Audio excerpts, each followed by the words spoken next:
Representing the Palmetto State, please give a warm welcome to Governor Nikki Haley of South Carolina.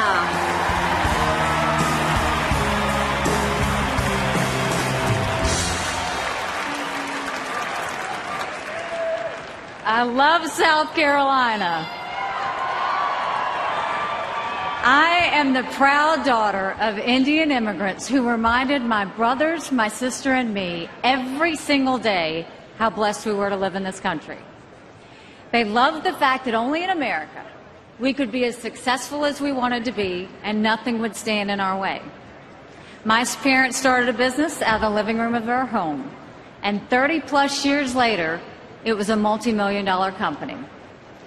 But there wasn't a single day that it was easy. And there wasn't a single day that my mom and dad didn't put everything they had into making that business. So President Obama, with all due respect, don't tell me that my parents didn't build their business.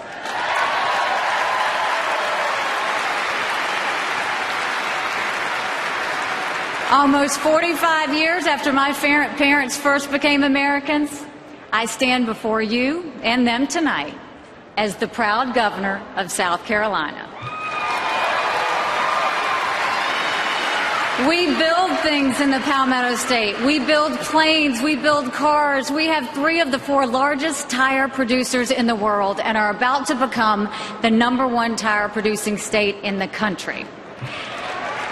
And not too long ago, the Wall Street Journal said anyone still thinking the U.S. has lost its manufacturing chops hasn't been to South Carolina.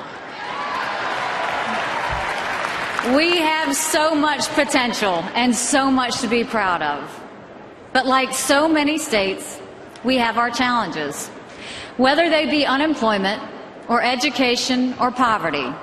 And like so many of my governors, I work day in and day out to try and improve the lives of the people of my state. And sadly, the hardest part of my job continues to be this federal government, this administration, and this president.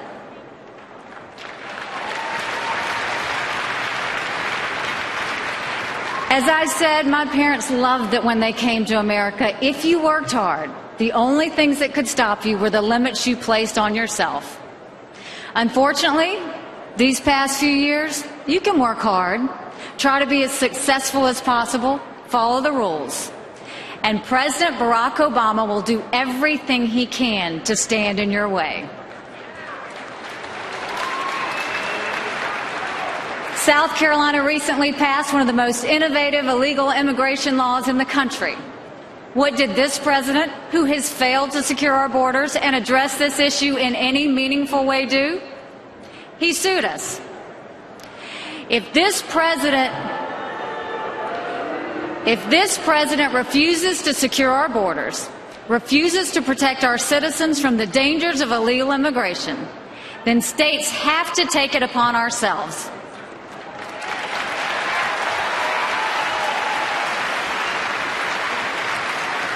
We said in South Carolina that if you have to show a picture ID to buy Sudafed, if you have to show a picture ID to set foot on an airplane, then you should have to show picture ID to protect the one of the most valuable, most central, sacred rights and blessed within America, the right to vote.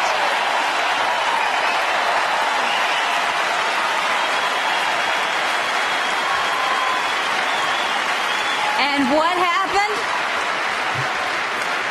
President Obama stopped us. And now we come to the most unbelievable of them all. In 2009, South Carolina was blessed to welcome a great American company that chose to stay in our country to continue to do business. That company was Boeing. Boeing started a new line for their 787 Dreamliner, creating 1,000 new jobs in South Carolina, giving our state a shot in the arm when we truly needed it. At the same time, they expanded their job numbers in Washington state by 2,000. Not a single person was hurt by their decision, not one. And what did President Obama and his National Labor Relations Board do? They sued this iconic American company. It was shameful and not worthy of the promise of America.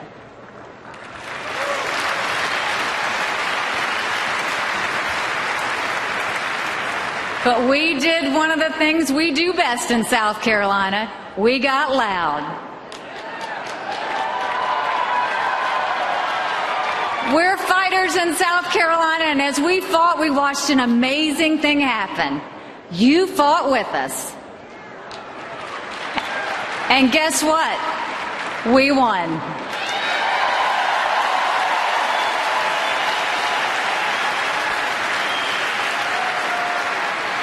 A few months ago, I sat on the tarmac at the Boeing facility in North Charleston and watched as a new Mac Daddy plane rolled onto the runway, sporting a Made with Pride in South Carolina decal and surrounded by, get ready for it, 6,000 non-union employees cheering, smiling, and so proud of what they had built.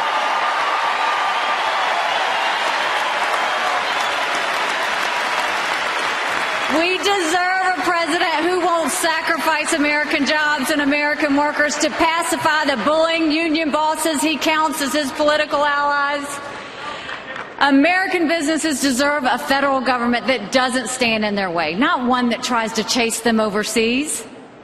Slighting American ingenuity and innovation, that's what this president has meant to South Carolina. That's what this president has meant to this governor. And that's why this governor will not stop fighting until we send him home, back to Chicago, and send Mitt and Ann Romney to 1600 Pennsylvania Avenue.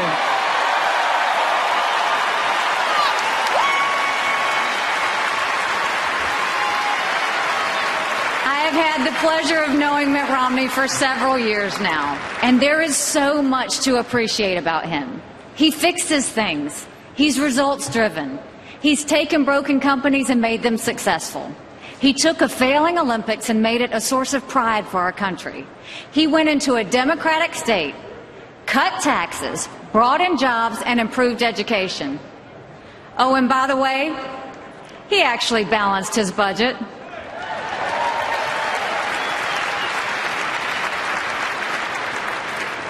This is a man at peace with who he is, with the challenges he faces, and with what he intends to accomplish.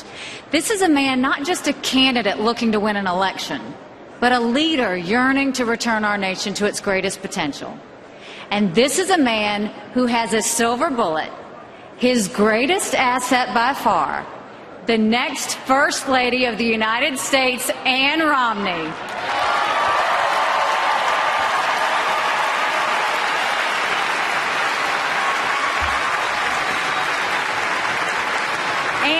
The perfect combination of strength and grace. She does what so many women in America do.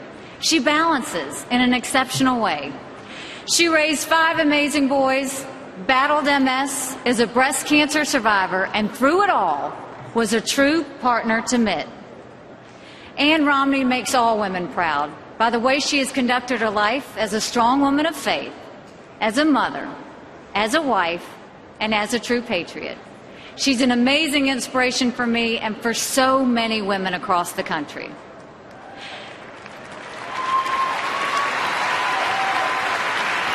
Not too long ago, I traveled to Michigan to campaign for the Romneys.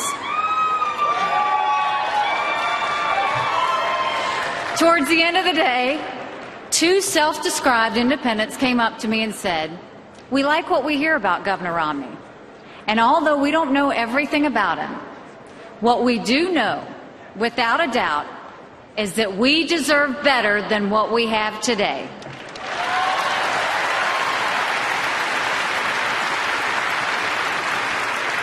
They are so right. We deserve a president who will turn our economy around. We deserve a president who will balance our budget. We deserve a president who will reform and protect our retirement programs for future generations. We deserve a president who will fight for American companies, not against them.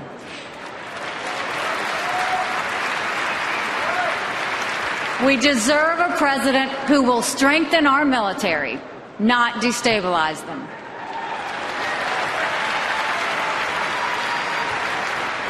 America deserves better than what we have today.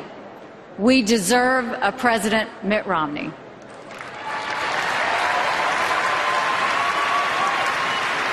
Thank you. God bless you. And may he continue to bless the United States of America.